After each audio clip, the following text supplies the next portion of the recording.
Você já parou para pensar porque alguns produtos eles duram tão pouco tempo? Mesmo tendo uma construção e uma forma de produção tão complexa ou uma alta tecnologia empregada, por que alguns produtos eles duram tão pouco tempo como se eles já viessem programados de fábrica para estragar dentro de 1 ou 2 anos? Se você já parou para pensar nisso, você está no caminho certo, porque isso realmente ocorre e tem um nome: obsolescência programada.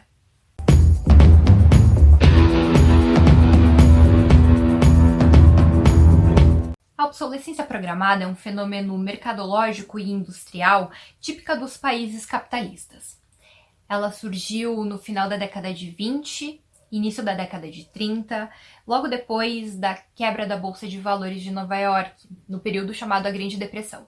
O primeiro exemplo conhecido foi o cartel Phibus, onde um grupo de produtores de lâmpadas dos Estados Unidos e de toda a Europa se reuniram em Genebra e buscaram uma maneira de fazer um acordo para que as lâmpadas, que antes duravam 2.500 horas, passassem a durar apenas 1.000 horas. Dessa forma, eles reduziriam tanto o custo quanto o tempo de vida útil de uma lâmpada. Ou seja, no mesmo período de tempo em que um consumidor precisava anteriormente uma única lâmpada, agora ele precisaria de 3 lâmpadas, ou seja, ele gastaria 3 vezes mais. Mas para que tudo isso? Aí a gente vai ter que olhar um pouquinho para como funciona o capital. O sistema capitalista, ele vive de lucros, da geração de valor. O capital ele só existe dentro dessa ótica. Quando existe produção, mas não existe a produção de excedente, não é capitalismo. Vamos pensar juntos. Se uma empresa produzisse um determinado produto que durasse 20 anos, e nesse período de tempo apenas fossem necessários alguns reparos e a troca de algumas peças, que também seriam fornecidas por essa empresa. De maneira muito simplificada, a empresa ela teria que produzir apenas uma única peça para um consumidor no decorrer desse período de tempo, desses 20 anos.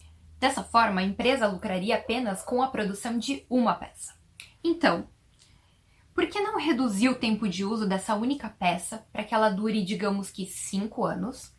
Ela já vem programada, desenhada de fábrica para durar um tempo reduzido, para que o consumidor, nesse período de 20 anos, ele tenha que comprar, em vez de uma, ele tem que comprar 4 peças iguais.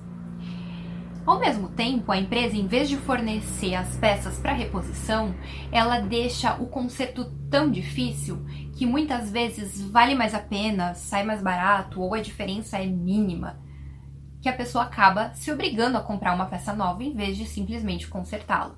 Isso gera uma série de impactos que a gente não vai aprofundar aqui porque realmente não daria tempo, mas eu vou apenas citar e a gente vai falar mais pra frente. Em primeiro lugar, e mais importante para a ótica capitalista, é a produção de mais valor. Essa produção ela vai ser multiplicada por 4, porque cada consumidor ele vai ter que consumir pelo menos 4 peças no mesmo período de tempo.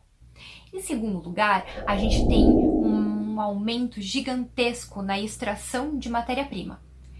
Matéria-prima que foi extraída da natureza para a produção de uma peça, mas agora ela é retirada, ela é extraída 4 vezes mais.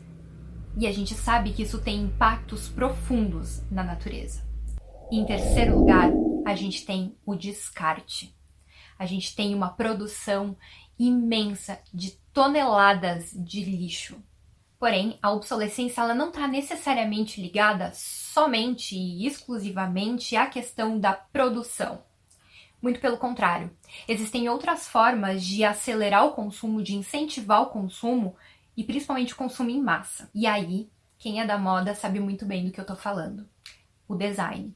Aqui, o design ele tem uma importância central, porque através dele uma peça se torna obsoleta através da forma, da cor, do estilo, do material produzido. Materiais que eram altamente desejados há pouco tempo atrás, hoje já são completamente obsoletos, já são completamente descartáveis, porque já não fazem mais parte daquele gosto comum.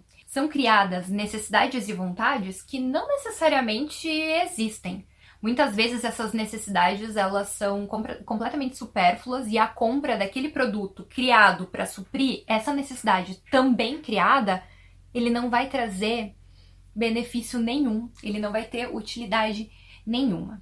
André Gorz, no seu livro The Critic of Economic Reason, ele traz um termo que se chama bens compensatórios. Segundo ele, esses bens eles são mais desejados não pelo seu valor de uso, que é o valor que realmente um produto tem na nossa vida relacionado às possibilidades de uso dele, mas eles são mais desejados justamente por sua inutilidade, por eles terem sido criados em cima de uma propaganda criada em cima de um desejo fictício, de uma necessidade fictícia. Então, esses bens compensatórios, no final de contas, por mais que sejam desejados, a sua compra acaba sendo completamente vazia, porque a sensação de preenchimento momentânea que o indivíduo tem ao adquirir, ele fica totalmente relegada a um segundo plano quando ele se dá conta de que aquele objeto realmente não tem um uso.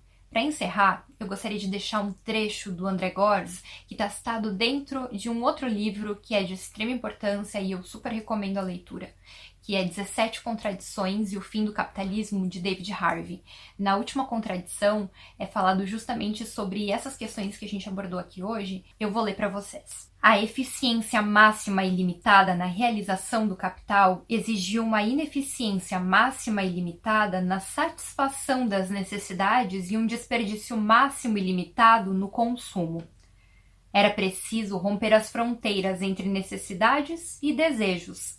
Era preciso criar o desejo de produtos mais caros, mas com valor de uso igual ou menor que o anterior. Era preciso tornar absolutamente necessário o que antes era apenas desejado. Em suma, era preciso criar demanda, criar consumidores para os produtos que fossem mais rentáveis de se produzir e, com esse objetivo, reproduzir incessantemente novas formas de escassez no cerne da opulência, pela inovação acelerada e obsolescência, pela reprodução de desigualdades em um nível cada vez mais elevado. O que eu queria trazer hoje é justamente essa reflexão acerca do que realmente está por trás da produção, da propaganda, das tendências, da moda, enfim, da durabilidade de um produto qualquer. Para além do consumo como uma forma abstrata, é importante a gente repensar as nossas necessidades e também o que realmente está por trás desse sistema como um todo. Se vocês gostaram do vídeo, deixem o like, sigam o canal, nos sigam nas redes sociais e vamos construindo juntos. Até a próxima!